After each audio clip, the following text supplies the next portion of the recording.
This is part 2 of why I quit hacking from the perspective of the person that seeked revenge. If you haven't listened to part 1, check it out. The link is in the description of this video. The world knew me as Spectre, the elusive predator in the shadowy realms of cyberspace. I was a silent spectre who haunted the guilty, a fitting occupation for a being named after a ghost. Unlike my victims, my motives weren't driven by greed or power. No, I was motivated by something far more personal: revenge. To understand my quest, you must know my past.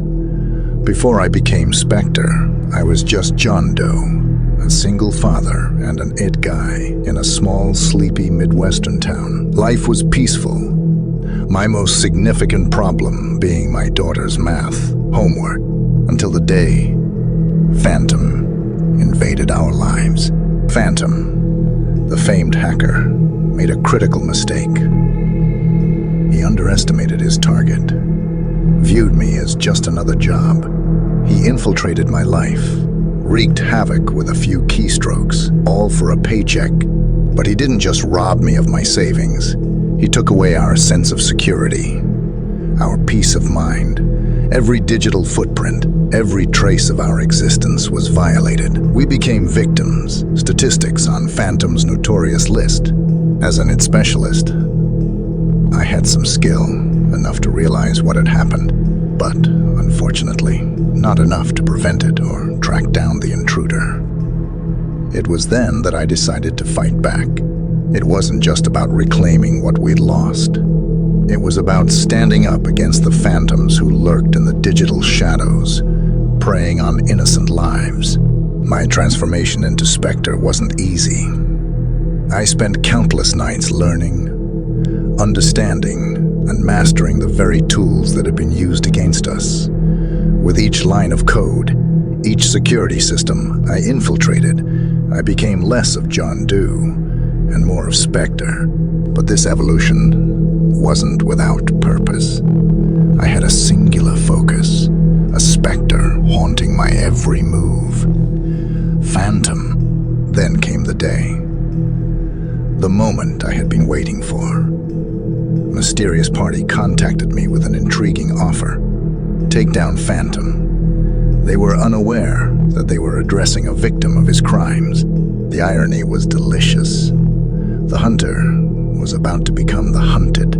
My pursuit of Phantom was relentless. Every trace he left, every digital whisper became a thread I pulled, slowly unraveling the enigma he was. I turned his methods against him, using his own tools to chip away at his defenses, all while ensuring he remained oblivious to my existence. I was a spectre in the truest sense, undetectable and unstoppable. The more I learned about Phantom, the more my resolve solidified. His blatant disregard for the consequences of his actions, his pride in the chaos he wrought. It infuriated me. He was a digital predator, preying on those less equipped in the cyber wilderness. He had to be stopped, and I was determined to be the one to do it. Turning the tables on Phantom was satisfying, to say the least. I started small, subtle disruptions that only he would notice. Slowly, I escalated, mirroring the terror he had inflicted on so many. My actions weren't about retribution. No. They were about justice, and each step I took against him was a step towards it. But my assault wasn't just digital. After all, Phantom hadn't limited his attacks to the cyber realm. He had violated the sanctity of our lives, left us feeling vulnerable in our own home. I decided to return the favor. I stepped out of the digital shadows and into the real world. Finding him wasn't easy, but my determination was unwavering. Every picture I took of him, every piece of his life I left dismantled, was a message. I was not to be underestimated. The fear I saw creeping into his eyes, the desperation in his actions, it was familiar. It was the reflection of the fear he had instilled in countless others. And as cruel as it may sound, it was justified. Despite my efforts, I knew I couldn't beat Phantom at his own game. He was a seasoned player, well, versed in the art of evasion. He'd disappear only to reappear somewhere else. A true digital phantom. It was a frustrating, infuriating dance. And so, I decided to change the rules. The digital world was Phantom's playground, his kingdom. If I was to dethrone him, I needed to make it his cage. I began spreading his secrets, his crimes, his identity. The anonymity he cherished was shattered. I painted a bullseye on his back, ensuring that he had nowhere to hide.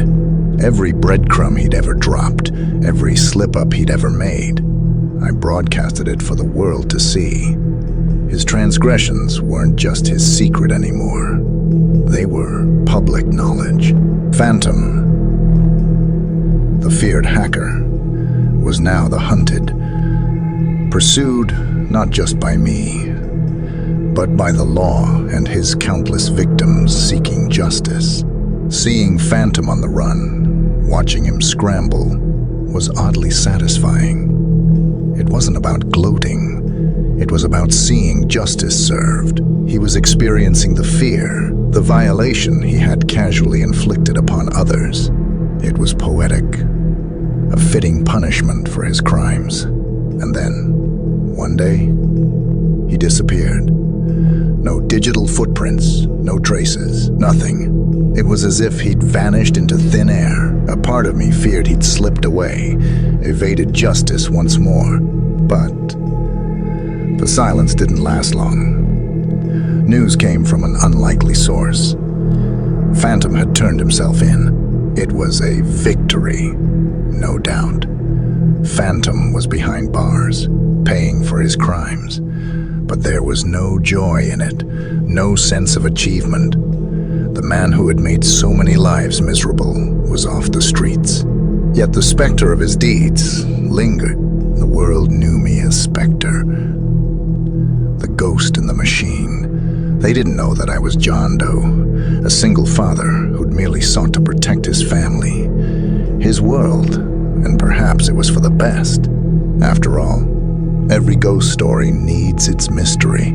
I had set out to hunt a phantom, and I had succeeded. But the cost of this victory was high. I had delved into the shadows, become a specter to catch a phantom. My world had shifted from the peace of the mundane to the chaos of the shadows. But would I do it again? In a heartbeat. Because the shadows need their specters, their protectors, and I was ready to fill that role. In the aftermath of Phantom's capture, I could have stopped. I had avenged my family, seen justice served.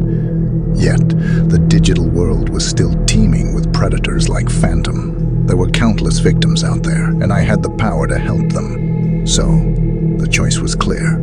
Spectre was here to stay. I'd learned one thing from my quest for revenge. No one is truly anonymous in the digital world. We all leave footprints, echoes of our actions, our decisions. As Spectre, it was my mission to follow those echoes. Hunt the phantoms that lurked in the shadows. I honed my skills, delved deeper into the abyss of cyberspace. The more I learned, the more effective I became. Each predator I unmasked, each victim I helped, added a new chapter to the Spectre legacy. But the shadows were tricky. They could consume you, turn you into the very monster you were fighting against.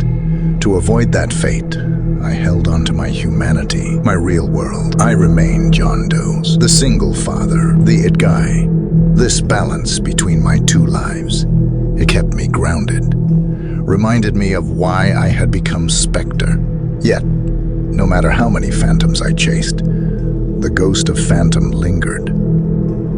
His crimes, his downfall, served as a constant reminder of my mission stakes. There were times when I wondered if he ever thought of me, the Spectre who had dismantled his world. Did he regret his actions, his decisions?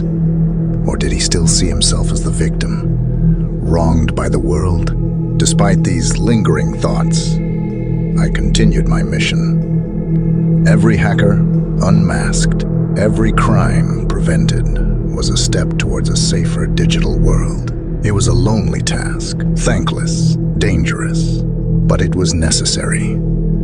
For every phantom out there, the world needed a specter, and I was ready to fill that role, to be the specter in the shadows, the guardian of the digital realm. Because when you're haunted by a phantom, the best defense is a specter.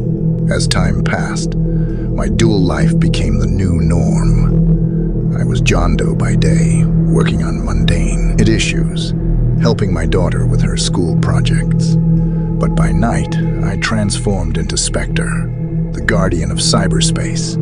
I hunted down threats, fought for justice. In the unregulated battlefield of the digital world, the constant switch between these two realities was dizzying, exhilarating, terrifying. However, the stakes got higher when my actions as Spectre started to affect my personal life. I became a target, drawing the ire of hackers I had unmasked. Their threats began invading my real-world sanctuary, breaching the fine line that separated John Doe and Spectre. It was Phantom all over again. But this time, I was on the receiving end. Despite the threats, I didn't back down. I had learned from my battle with Phantom. I had faced fear before, stood my ground against a faceless enemy. This wasn't any different. I fortified my defenses, secured my family's digital footprint. I was ready to fight, to protect what was dear to me. And then, it happened. My real identity was exposed. John Doe, the it guy, was revealed to the world as Spectre, the ghost of the digital world. My two worlds, which I had painstakingly kept separate, collided violently. The public reaction was mixed. While some saw me as a vigilante hero, others perceived me as a cybercriminal. My actions were scrutinized. My life turned upside down. It was a tough time, not just for me, but for my family. We were thrust into the limelight, our lives no longer our own. Despite the turmoil, I refused to back down. I used my exposure as a platform to highlight the dangers of the digital world, the unseen threats that lurked in our everyday lives. It was a risky move, but it paid off. I became a spokesperson for cybersecurity, my words finally reaching beyond the shadowy confines of the hacking world. In the end, my exposure didn't break me. It made me stronger, more determined. I was Spectre, a ghost in the machine, a guardian of the digital realm, and no amount of scrutiny or threats could change that. My journey had started with a personal vendetta against Phantom, but it had transformed into something more, a battle for the safety and security of the digital world, and this was a battle I was ready to fight, no matter the cost. If you like this story, check out our other stories that will pop up on the screen.